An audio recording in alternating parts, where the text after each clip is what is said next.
Welcome back. The episode today is 183, and my guest is Jaxon Cummings. I recently met Jaxon at a business event and was thoroughly impressed by this young man and the business that he's created. Mom, dad, grandma, grandpa, they all have stories to be told, stories to be brought forward, cultivated, and curated. In fact, research shows that one of the best things that we can do for our kids and to teach them resilience is to help them understand where they come from. Who was grandpa? What did he go through? What were his successes? What challenges did he face? And what is your lineage? What mattered to the people that went before you? Today, as I talk to Jaxon, who is the founder of Life Legacy Studio and the host of the Life Legacy podcast, I think you'll enjoy some of the insights that he has to share with you, our listeners, relative to what he does in his day to day life. Jaxon and his partners work to capture stories for people while they're living so that those stories can then get passed on to loved ones. After losing his father before he could capture his full life story, Jackson felt compelled to create a company that helps families curate and capture family stories to preserve for future generations. Jackson is a modern day storyteller. His documentary work has been featured in People magazine, Newsweek, and Inside Edition. Outside of storytelling, Jackson and his brothers operate a private investment portfolio that primarily focuses on real estate. But through Life Legacy Studios, Jackson has helped hundreds of families capture and preserve stories of their loved ones, and often just in time. So, in this episode, expect to learn the power of capturing your loved one's stories, what is missed when you don't capture the stories, and how knowing your history can help you preserve your loved one's legacy. Well, Jackson, thanks for coming in studio. It's rare when I have people in studio because I interview people from all over the world, and it's a fortunate thing when I get the opportunity to have people in studio. So to kick it off, I want to give you a gift. And typically, when I've got somebody in studio, I choose a gift that kind of reminds me of them. And I think one of the things that stood out in our first conversation, and then when we talked about having you on the podcast, was to me, you're a modern day storyteller. You're a person who is helping people to tell their story. You're helping people to craft a story that goes on for a long time, right? And I think people want to be remembered, right? People want to have a legacy. They want to have something that they pass on. And so if you look at the table right next to you, there's a book there that I want to give to you. This is one of my favorite copies of William Shakespeare's works. Now, one of the reasons why it's one of my favorite copies is that this last publishing was in 1945. And so this thing is older than you and I. It's about 75 years or 70 years old. And so, to a modern day storyteller, I want to give you a book from one of the best storytellers of all time. So, that's my gift for you for coming in because you really resonated to me as a great storyteller. So, once again, thanks for joining me today. Steve, you are the man. First off, thank you so much for the book and the hat. This is very kind. I really do appreciate this gift. And I love your studio that you have here. Thank you. Thank It you. also shows your personality, and I like it. So it's an honor to be here. Thanks for the invitation. Yeah, my pleasure. Glad you could join us. I think so. I believe this is germane to our discussion today. I want to have you tell others a little bit about your business. Now, generally, we don't start with, hey, what's your business all about? But I believe it's germane to the conversation because I think it will set up the business or the conversation appropriately. And, if I understand correctly, you really help people to craft and capture their life stories so that that can then be preserved and the essence of who that person was can be passed on while they're alive, right? So walk our listeners through what your company and what you do. Yeah, absolutely. So I run a company. It's called Life Legacy Studios. And so we help capture people's life stories. Imagine like a Netflix documentary about your loved one. Mm-hmm. And I never meant to be in this space. And I have just been really fortunate. I have a father that has one of the craziest life stories I've ever heard or got to witness. And from that experience, I wanted my kids and grandkids to learn the same life lessons that I got to learn firsthand. So it started with me bugging my dad to write down his life story. He's a serial entrepreneur.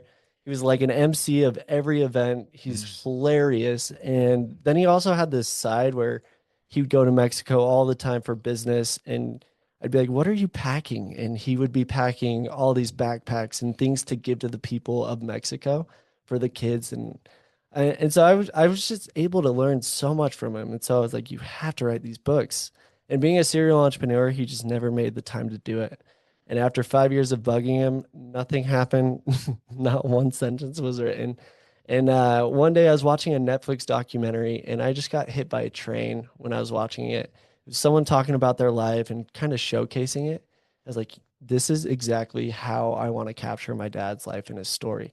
So I started looking into how to do that. And I was running a company another at that time. And so I was just gonna, have someone do this. And for the quality I was looking for, I realized it's gonna be like $50,000 to $100,000 to do this. And I was like, yeah, we got to figure out a different solution here. And so one of my best friends, his father works in cinema and does $1 million commercials and all this stuff. And I was like, hey, what if we went and captured a couple people's stories, you and I together, to make this project for my dad because I didn't want to learn on my dad's story. So we went and we did these other people's stories and they turned out way better than I could have ever expected. I'm like, Dad, this is what I've been doing and we have to do this together. And he was a little hesitant, but he got on board. And so we started preparing. And as we were preparing to do his story and capture it in video, he actually passed away unexpectedly. Sorry to hear that. Thank you. Yeah, and so when that happened, I just remember being at his casket at the funeral and feeling this overwhelming feeling of complete regret. And such an amazing human was going into the ground with so much of his life lessons and stories that were going with him before he was able to meet my wife or kids. And um, I was sitting in that for a little bit and then I just had this aha moment of we have people around us that are passing away left and right, and their life story becomes almost meaningless after a couple generations. The studies show that even if someone makes a giant impact like my father, after 2 to 3 generations, if their story isn't captured properly, they will be completely forgotten. And that just did not sit with me.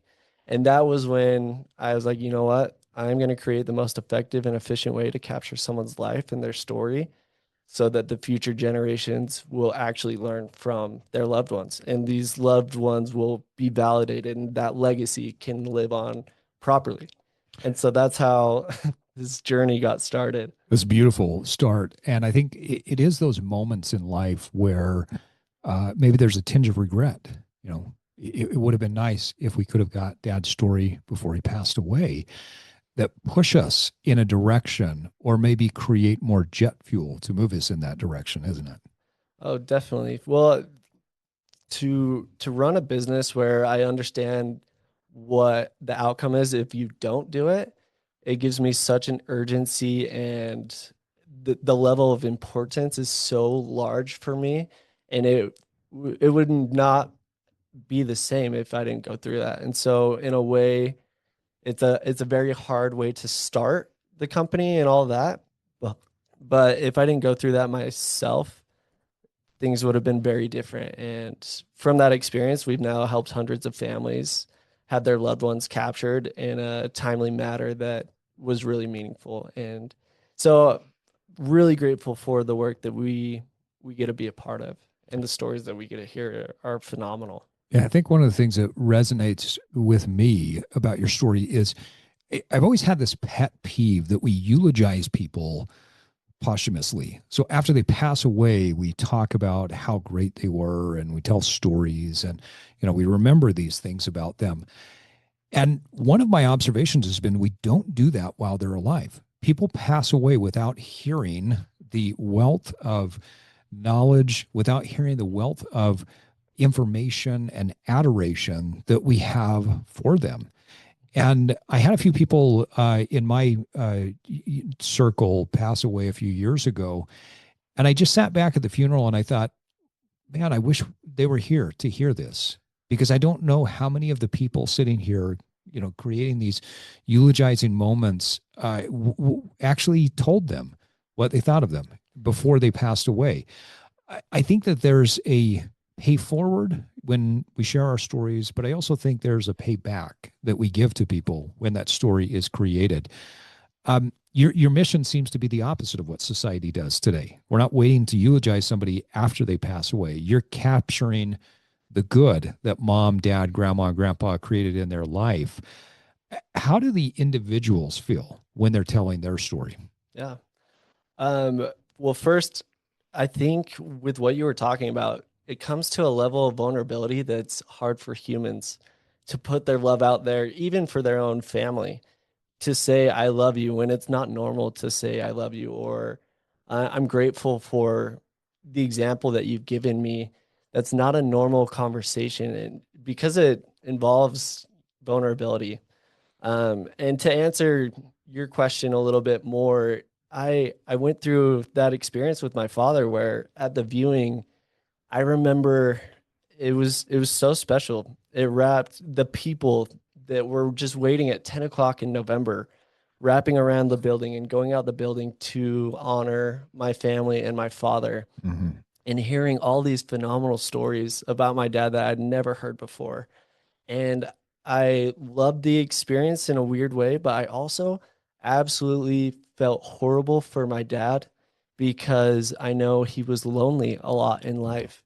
And if he would have seen and felt this validation that he was getting when he deserved it prior to when he passed, things, like could have been different in life. And I just feel like people don't get the validation enough, and that's actually a big piece of what we do.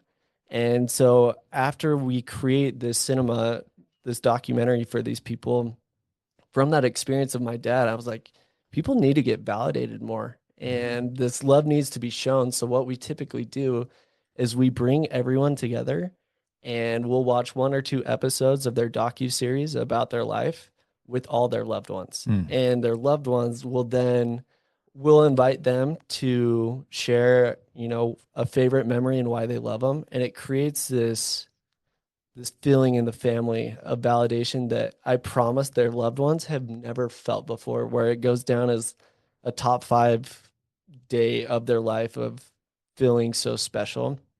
And it's been really, really powerful to get to have that experience. And again, like majority of what we do, it just comes from the regret of what I wasn't able to accomplish with my dad, which has been a special experience on the other side of that. But Yeah. to your original question of, what does the family member get out of that? That's what you're asking, right? Yeah, no, I think you did a great job of answering that. They get the validation, right? Which is pretty powerful. I mean, so I had an experience a few years back where the gentleman who was the student body uh, president of the high school that I went to, great man, just a giant. Not, I mean, like literally a giant. He was huge. He was probably close to 7 foot tall, but a giant of a man.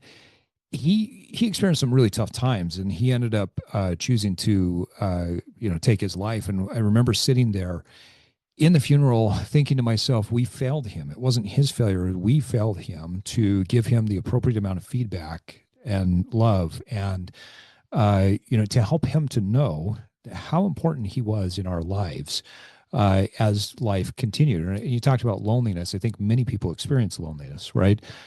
But we fail to see the impact we have on other people's lives until sometimes it's too late. And I think that this idea of being able to create a story that then other people can validate and say, wow, I see you, I see who you are, and I see what you bring to the table. um, my friend who'd passed away, his brother, I know him well as well, and he stood up at the funeral and he said, my brother made a mistake, and the mistake was that he thought life would be better without him, and it's not. And how many of us get to that point where we think to ourselves, do I really matter that much? Do I have, am I making an impact in the world? And how life could change if we could just see our story from someone else's perspective. So I'd be curious to hear how the storytelling really impacts the family. Like as the family watches the story, or at least the first episode or two, how does it impact them? Yeah, that's a great question. And, you know, like you think about your own family, and the people I interview, sometimes I feel like almost a sense of guilt because by the end of these interviews, I feel like majority of the time I know their family member better Mm-hmm. than they know them. But for the family, what's been really powerful is there's actually a study that I love, and it's by someone named Robin Feisch. And the goal of this study was to figure out how to best ensure the success of a child. And so it was a longitudinal study across the US where they went across to find out what makes this child successful. They looked up zip code. They looked up having both parents in the family. They looked up education level and all these different factors. And it was actually unbelievable what actually made a child resilient, um, higher uh, resilience to the atmosphere of their life. And the overall happiness was when they understood their own family history. It Mm. showed that that was the number one indicator of the success and resilience of a child, which blew my mind. I didn't know that going into what I do, but it also resonated. It made sense because when they realized that, you know what, my grandma, my grandpa, and it didn't have to go back thousands of years either. It was just like, do you know your grandparents' love story? You know what their life has been like? You learn the hardships of what they experienced. Mm-hmm. And so, for example, myself, in '08, my dad went through, he built his dream home, a lot of great real estate stuff going on. He was 24 hours away from losing his home. Mm. And I mean, he pulled the Houdini. He figured out how to save everything. And at that viewing, I actually learned a guy came up to me. He's like, "Hey, in '08, there was 8 people in your dad's exact shoes, and your dad was the only one that was able to make it back after." Mm. So little things like that that I get to learn and that the families get to learn through these videos, it teaches me, you know what? If my own blood can go through circumstances like that, whatever my heart is, I know my grandpa went through this. I know my parents went through this. Like I can do it. And it's not just some random, like amazing storyteller or whatever. This is from my own blood. This is my family. And so that's where like that level of resilience really goes up for the family. But also when they understand it, go and watch those episodes, there's a level of connection that they now have the opportunity to connect deeper. Like say someone's thinking about getting married and they just watched an episode about their grandparents, how they met, or their parents, how they met and what that was like.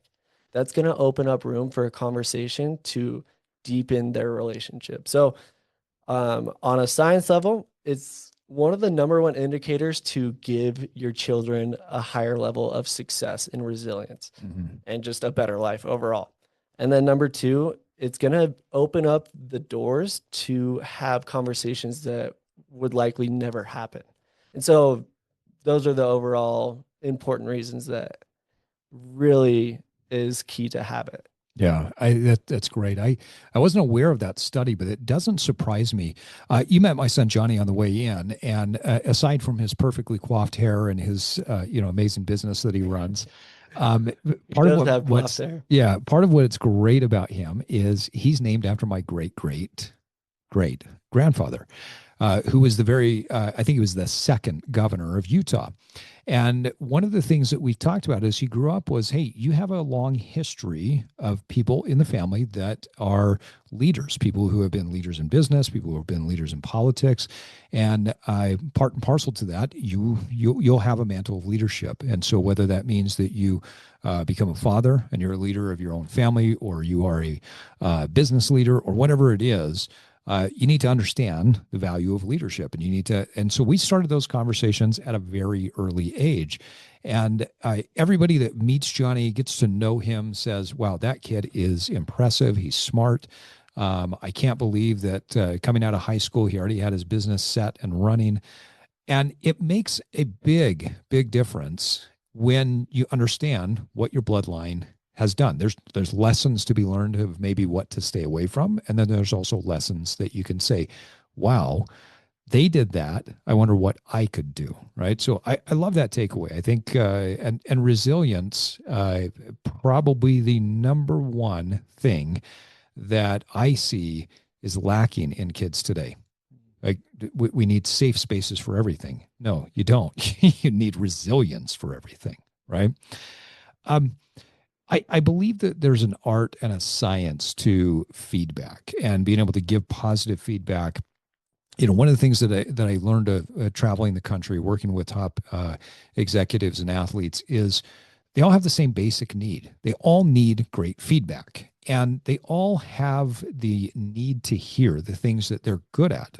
Because if you're a top performer, you live in the gap, meaning you're continually living in what you see as a gap in your business and your life. And so there's an art and a science to this feedback. How do you and your team help your clients find the moments that matter, or the things that really resonate, given that most people tend to discount their lives?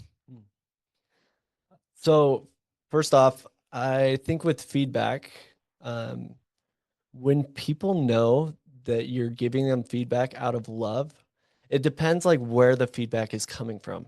For example, I have a brother that could tell me literally anything, and I know he's doing it out of love. And so I don't care the level of harshness or if it's Yeah. fluffed up in any shape or form. And so I think that's just core to giving feedback is first helping people understand why you're giving that feedback. And it's typically to help their life in some shape or form. Mhm. And so to find what really matters to a person in their life, after doing as many as we have at this point, we know what majority of people care to talk about. But one of our first steps of what we go through, we call it a hero's journey strategy call. And that is where we find out what's most important to them. And every family is going to be somewhat different on that.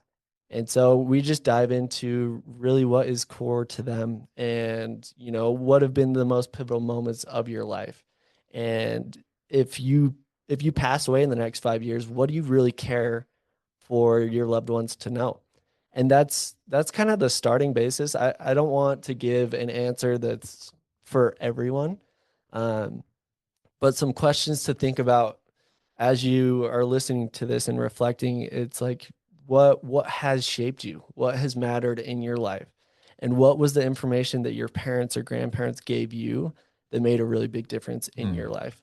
And those are probably some of the things that are valuable to share. And then I think everyone goes through life circumstances and the ups and the downs to be able to influence and help other people through their own life experience. And so, with that, what have been the most pivotal experiences that you've gone through that really shaped who you are today? And those would be some of the questions that I would start asking yourself. And then you can build out your story a lot easier as soon as you know the end result of what you want your listeners and your loved ones to feel. And then work backwards from that and how you experience those things in your own life. Yeah, and the hero's journey is an interesting framework. When you think about that, the hero's journey is often typified by overcoming, right? Starting out at a certain level, overcoming, uh, dealing with challenges, and then eventually getting to the point where they are a different person. They've changed, they've transformed. In there, the hero values certain things, right? And so then people watching the story resonates with those values. How do you help people define what or understand what the values were that were most important to them? Yeah. Um, I would say for them to understand their own value of what they've brought is just seeing what they've created and what has been meaningful to them, and then validating what has been meaningful to them is really helpful, I would say. And then also as a family member, like there's only so much we can do as a crew to give that validation, of course, but as a family is being vulnerable and having those discussions of how they have been valuable to them. And it gives them the realization that they have been valuable, or, you know, like with uh with my dad, for example, uh, we made a documentary after about his life, and I learned a bunch of things that I'm sure he didn't think was valuable, but hearing from other people's perspectives gave that resume of wow, he really has made a lot of differences. So, I'm not trying to get around the question. I'm trying to answer it with a third party perspective, as well as like what a perspective of a family member can help them with that. Mm-hmm. And so I would say with these documentaries, with the videos, to bring in like some of the children to talk about why their parents have been so amazing. For example, we did a documentary where the family had 8 kids. And so before, interviewing the parents, we got to hear how amazing these parents were from the perspective of the kids. And the after the kids spoke, I was like, I'm about to talk with an angel and a king. Like these parents were phenomenal. And I got to hear that from the children, lifting them up through their own life experience that they shared. Yeah, it's interesting to. I think a person's values are shown oftentimes in what they do and what they say, and where their focus is, right? And so it's we we tend to, as the old saying goes, what is it? The actions express priorities, right? And so we tend to live and do the things that we value the most. So that would be fascinating to hear from both the person that you're telling their story, but also from the kid's perspective. I think it's also human nature, though, that we may feel a little reticent when it comes to sitting down and telling our own story. I think many people may feel like it's narcissistic or self-serving in some way, and so they may shy away from it out of a desire to just be authentic or humble. Um, why do you think telling our story is so important? Yeah. I talked about this a tiny bit, but I feel like we go through life experience, the ups and the downs, to be able to help other people go through those experiences. And, the best person you can help is someone that is going through something that you've already gone through. And there's different moments in a trial and a hardship of levels of understanding, why you had to go through that, and perspective. And, it might start as like, why me first? Mm. And instead of like, what can I learn from this? And then, depending on how you flow with that, I've just found that, sharing your story and understanding why you go through these things can bring huge impact to other people. And say you've, found success in some areas of life, I think one of the greatest things that you can do is give back by sharing how you got to where you got. And for example, on my podcasts, I always bring on really inspiring leaders who can help our audience upgrade the quality of their life. And we go about that not just telling their story of how it was, but how they kind of created themselves, Mm. and diving into their characteristics and personality and mindset. And that kind of conversation will help people on a really deep level, that they can, learn those new habits and understand those new beliefs that they need to have. And so I just think share your experience, your life story, not for yourself, but to help other people get through harder moments of their life. and realize that the quality of their life can be even better than the listeners think is possible. And I think that's really important. And also, like, it should be an innate part of human, like, being a good human being is trying to help other people. And in a weird way, it's going to bring a lot of fulfillment for yourself as well. And that's one of the pieces of living a fulfilled life. But I think a lot of people would shy away from it, saying, "Hey, my life's not that important," or "I didn't do that many interesting or unique things." How do you help people get beyond that? Yeah. Um, well, um, every story is different in that aspect, but everyone has something. Everyone's lived some type of moment in life that's unique to them that they can bring to light to share with other people. And so, just like the starting process of that would be, um, asking them what's been most fulfilling for them in their life and understanding why. And then slowly they realize themselves that, like, okay, maybe I have done a little bit. It's goes to where your focus goes, energy flows. So if you feel like you haven't done anything in life, you're just probably focusing in the wrong areas of like everything that's gone wrong. But I promise every human has done things right in their life. And it's just where they focus. For example, I worked as a troubled youth counselor earlier in my career, and our whole goal was to find the seeds of greatness inside these kids that they have had that energy focus towards everything wrong they've ever experienced. And a lot of the times their parents, helped them identify that there's just nothing right with them. And our whole goal was to showcase and let them realize that they have so much good inside them. It's just you have to find it. And one of the first things is like where are you focusing? And so I would say focus in, like around gratitude. I would actually say that's probably one of the first areas I would go to is just figuring out what you're grateful for. And that will open up the doors of what greatness you have within yourself and what you've experienced in your life.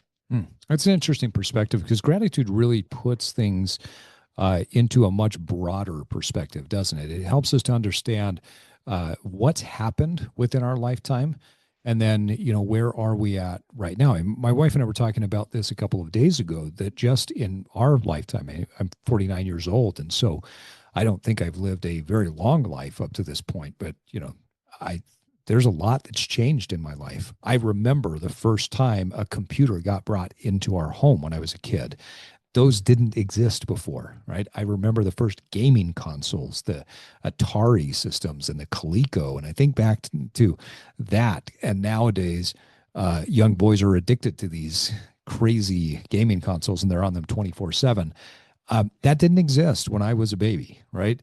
So I think gratitude can then help us to look a little bit further at what have we taken for granted and what has happened within our lifetime and what have we experienced in our lifetime that maybe somebody else just have never lived without, right? Definitely. That just made me think of like the value of travel in my life. For Mm. me, uh, perspective is so undervalued, I feel like right now. And for example, 2 weeks ago, I went to Guatemala and I was on a medical humanitarian trip where people had walked multiple days to come to this clinic to get something taken care of in their body. And we were there to be able to help facilitate whatever their medical need was. And there's just so much value in, our day to day of whatever is feels hard. But then I get to think about that person that walked 2 days to get a simple procedure that, we could do in a second. And like there can be the level of gratitude where it's like I can move my toes right now. There's a lot of people that, don't have legs or their legs don't work. And it can just put into perspective of how amazing life is. But going in and doing humanitarian work or being around third world countries, you start to realize my huge problems are quite minuscule, and we have a lot more to be grateful for than we realize on a day-to-day basis. Yeah, our lives are so easy, so simple, that we have made them complicated in ways that don't need to be. I think one of the things that's fascinating as people start to lose loved ones is the process of grieving that they go through. Seneca said, I will not say unto you, or I will not say to you that you should not grieve, but that you should not collapse under grief. How does knowing a curated story of your loved ones help you in the grieving process? I think you understand how to honor them in a deeper level of respect when you understand their story and what mattered to them. And I would also say it's always so touchy to talk on grief and how people should do certain things Mm. because everyone handles grief differently, and there's not a right answer of how to handle grief. Something that helped me when my father passed is I realized grief hits really hard, and the trajectory of my life over the next 6 months to a year is like headed towards depression. Mm-hmm. And I thought, what are all the natural ways that I can add dopamine to my life, stay fulfilled, and enjoy life throughout the process? And so that's where I tried to get better with my sleep. Actually, the night he passed, we went to bed at like 2, 3 in the morning. I woke up at 6:30 and I went to the gym because I was like, I know, like, if I need to change my mental state, I have to start with my physiology. And that was also, I wouldn't recommend going to the gym that same 24 hours. That was horrible. But just the intention to try and um, deal with grief in a positive way, but also there's an analogy that I really like, that grief flows like a river, and you need to respect it. And if you just suppress it and you dam it up, at one point there's gonna have a crack in that dam, and it's gonna explode on whatever's in front of it. So that really scared me because I love my people and I love making a positive impact. And the last thing I'd ever want is to, damage other people because I didn't take care of myself. And grief is a very opportunistic moment of not handling things properly if it's just all suppressed. So, something I would just want to touch on is if you have a loved one that's passed, sincerely grieve and go through the emotions of that, and grieve how it feels appropriate to you. No one has the right answer for that, and take it on how you feel you need in your own way. And so that's what I would say. Yeah, I think stories help to put things into perspective. I look at I've got a grandfather and a grandmother that they passed away a few years apart. I had a totally different experience of grieving my grandfather than I did my grandmother. My grandfather and I did not get along. Still to this day, I don't respect him. The things that he did in his life, I want nothing to. I want to be nothing like that. When my grandmother passed away, I had a lot of love for her. And so that grieving process was totally different. Now, as I learned more about their stories, it deepened my understanding. I can't say that it made me appreciate my grandfather, made me appreciate why he did the things that he did, and I understood it more, but it didn't necessarily change the grieving process for me. So I was just curious as we're thinking about, okay, we tell someone's story. Oftentimes, perspective can calm things down, but it doesn't necessarily change the grieving process, is what I'm hearing from you. Yeah, the thought that just came to me is I don't love this person because I don't I'm trying to think of the quote exactly, but it's around the lines of if you don't love someone, you probably just don't understand them well Mm. enough. And I also think the good and the bad all has a reason, and it comes back to perspective again. Mm. It's it's just like, my dad wasn't perfect in a lot of ways, and Yeah. I feel like we actually learn a lot more from what is wrong in our life than what goes right. And so I'm really grateful for some of the mistakes that my father made in life because it taught me the things that I will, never do. There were a lot of birthdays where I had a birthday without a father there, which isn't like a huge deal, and he had really important things to deal with at that time. But because of that, I will now show up to every birthday for my children, no matter what Yeah. happens, Yeah. because I They realized. certainly shape you. And then, um, ask me that original question again. Sorry, I wanted to answer that. No, no, no, you're good. I'm just curious from your perspective in working with clients and capturing these stories.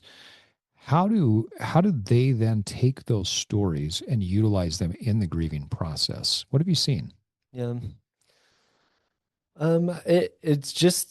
It becomes more priceless to get to know those stories. And again, it's a deeper level of understanding of the person. For example, there was someone that had a really hard time with one of their grandparents, and through the grieving experience and all that, he learned in the video that grandpa had lost a bunch of his siblings, like 7 out of 9 were either killed or had horrible things. And we had discussions after, and he's like, you know what, it was really hard and I hated learning about all that, but it taught me, like, okay, this is why my grandpa is how he is. Mhm. And so I think the stories just gives you a deeper level of sympathy or empathy of why things are wrong with this person. And Mhm. so that it gives more reason, I would say. Like the stories, understanding the stories through the grief process, you just get more reasons, more understanding, which then can help your life through the grief of it. Yeah, I think maybe create some closure, some moments of understanding so that you Yeah. have broader perspective. I think like many people, you have a very strong belief in God, and you feel that your mission in life is something that you were essentially called to, right? I've heard this from many successful people where they that I've met and interacted with over the years, where they feel like their work is a calling to them, right? So, how does that help you as you're growing your business and dealing with times of frustration and challenge? Maybe some doubt and difficulty. How does that calling help you to continue to push through? Yeah. In every way possible.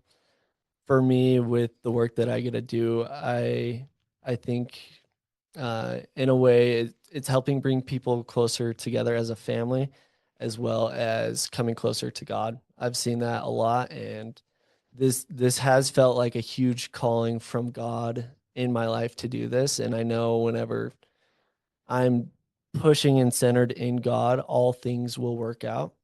And so I've never met a successful person, and I've interviewed tons of families, tons of successful people. I've never interviewed anyone that's been super successful that did not go through a deep valley of hardship. Mm-hmm. And just understanding that it's part of the process, but when you're centered with God, there's just this level of peace and hope and understanding that all will work out. There's a scripture in the Bible and also in the Book of Mormon that Jesus gives, I believe, the greatest, all-time greatest promise to us on earth. And he's talking about, you know, what shall we eat, what shall we drink, or where should we go? And essentially, everyone in our lives, in whatever point in career, relationship, or things, we have this moment of like, what do I do next? I don't even know what to do. Mm-hmm. And then Jesus' next thing that he says is he says, God knows all the things that is going on with you right now and everything that you need.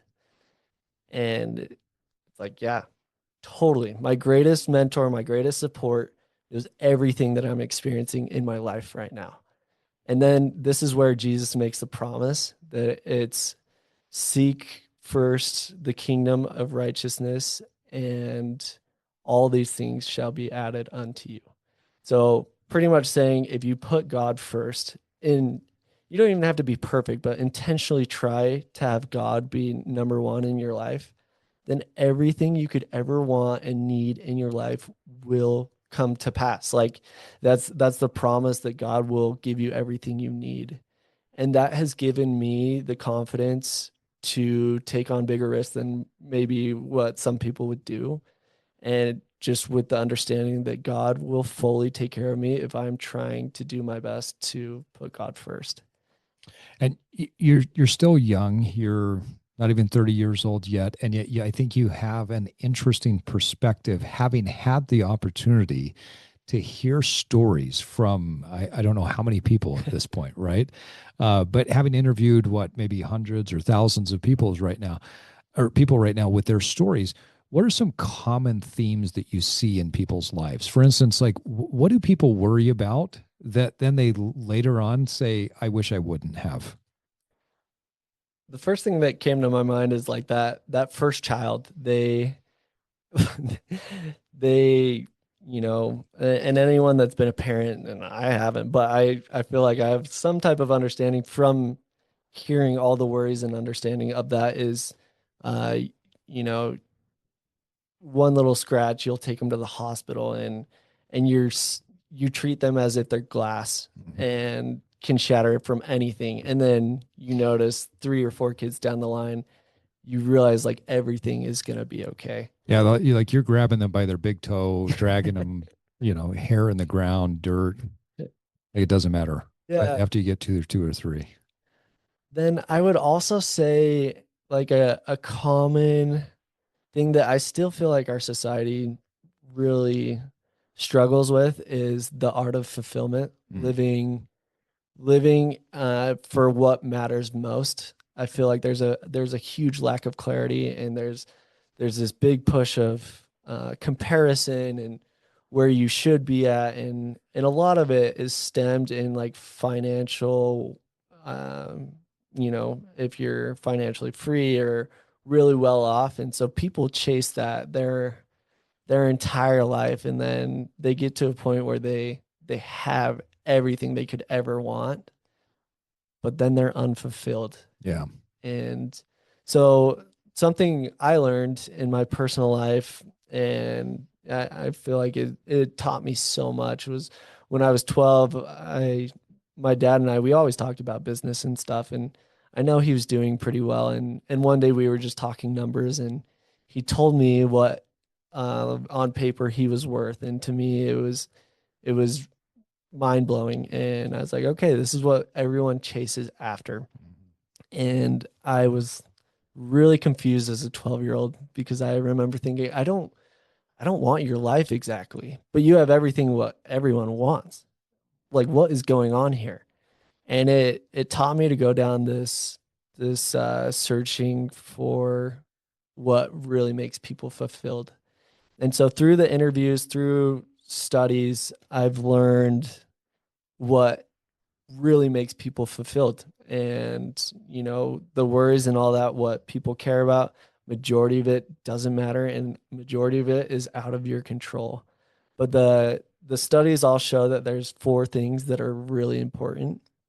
And so it comes down to faith, believing in something bigger than yourself. Mm. And I believe that's God for me.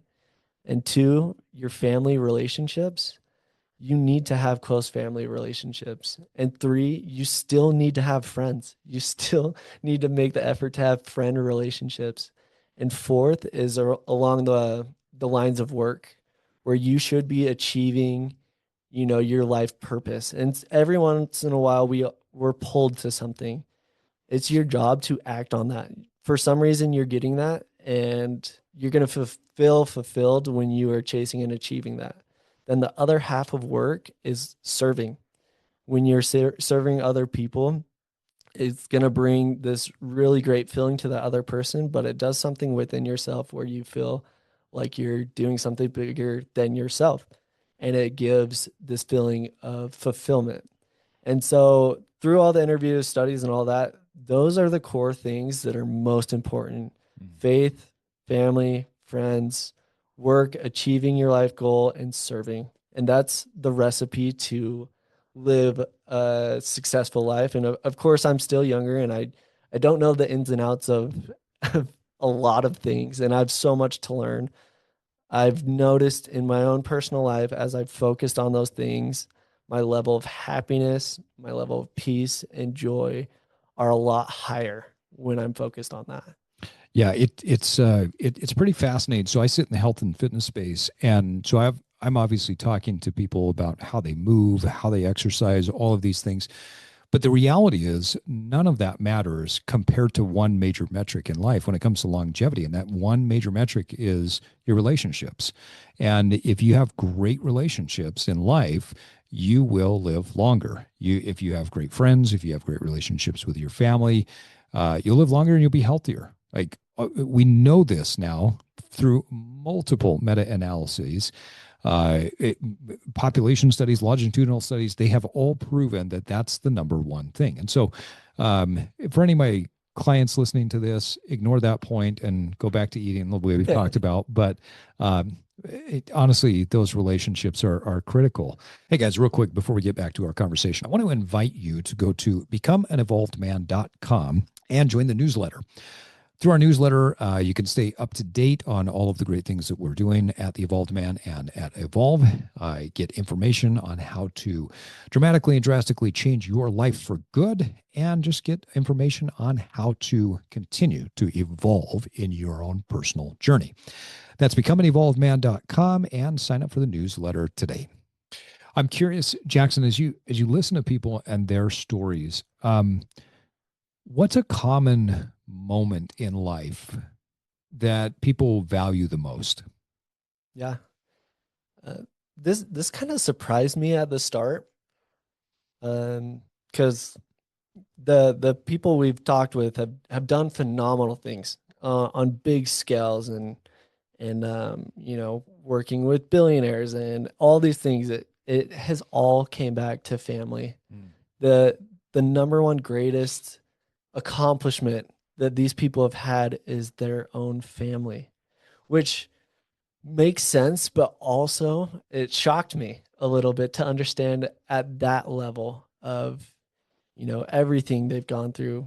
It was getting married and having kids when they had no way of supporting the kids and they figured it out, but they just loved seeing their kids grow up and, having grandkids. That has like hands down been the most fulfilling thing that people talk about. And then it also surprised me at the level that God played a part in these people's success Mm. and their realization through the years of it all kind of stems from God. Interesting.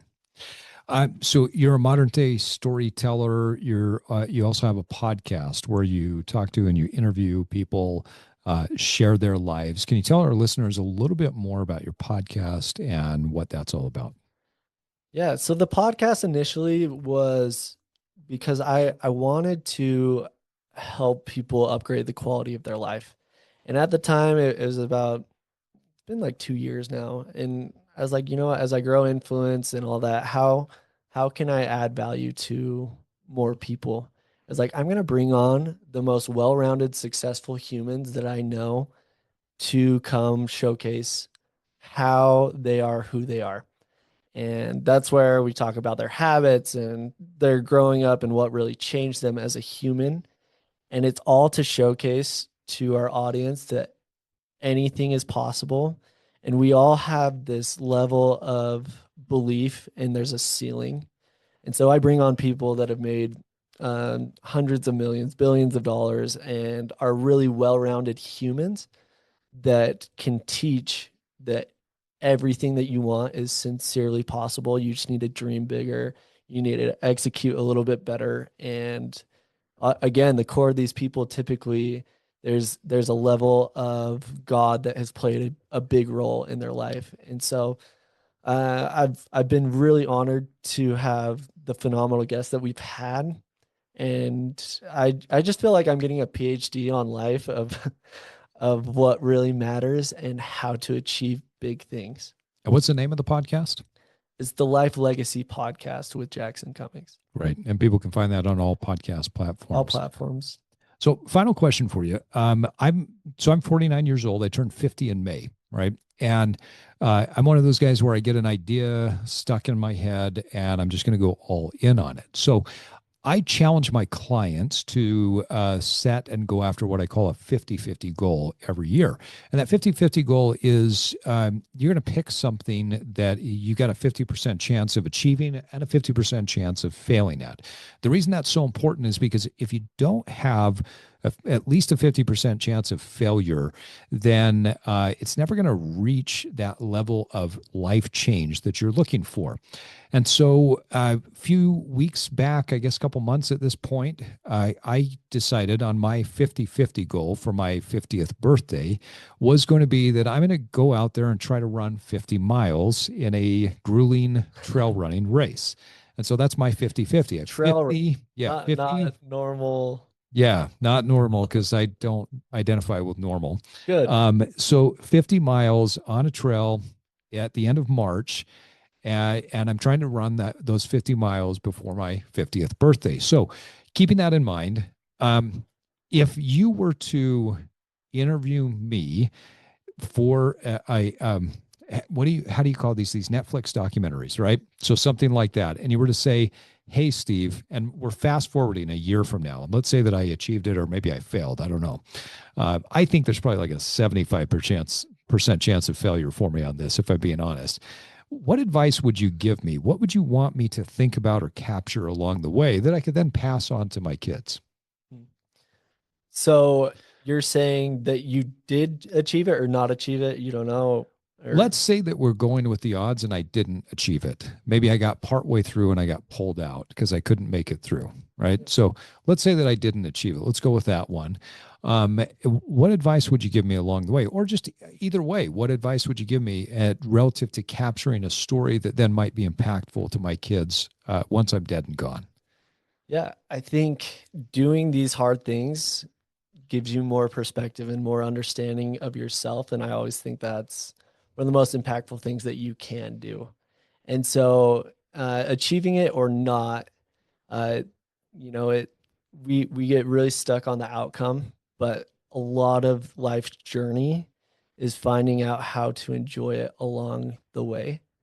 And so I like the idea that you can talk to your kids and tell them with full confidence that you went after life, and this is evidence of you going after life at its biggest scale that you can, and that you were able to find within the failure or the success that you had the perspective to learn from it, and you had the mindset that you were able to enjoy the learning or the hardship or the race itself. And so I would say, you know, one, when you're talking to your kids and family about it, paint the picture of what that looks like what it felt like, and then a specific moment that really changed you, that like that learning moment, the aha of something when you were experiencing it, and then show them what you learned from it. And so that's how I would articulate a scenario like that to other people.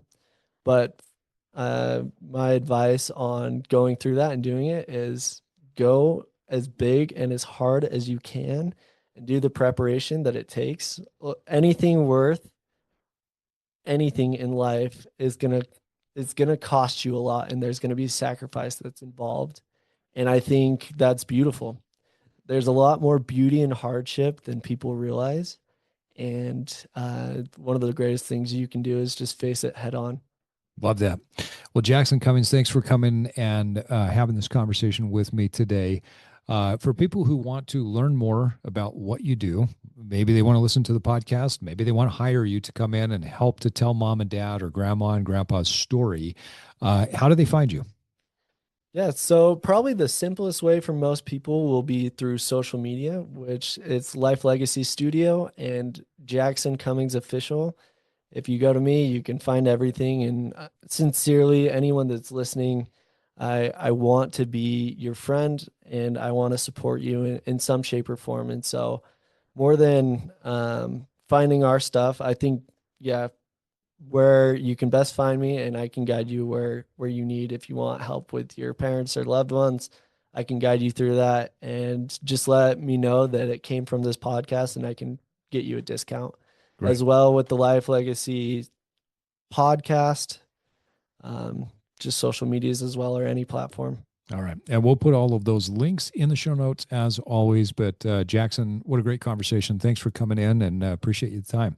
Yeah, Steve, you're an amazing host, and you have the perfect radio voice. Thank you. And Thank you. I hope the best to you and your podcast, and to the listeners at home. Just know that Steve puts in great work with this and did a phenomenal prep job that I was impressed by. And so thank you for all your efforts, and thanks for having me on. Yeah, my pleasure.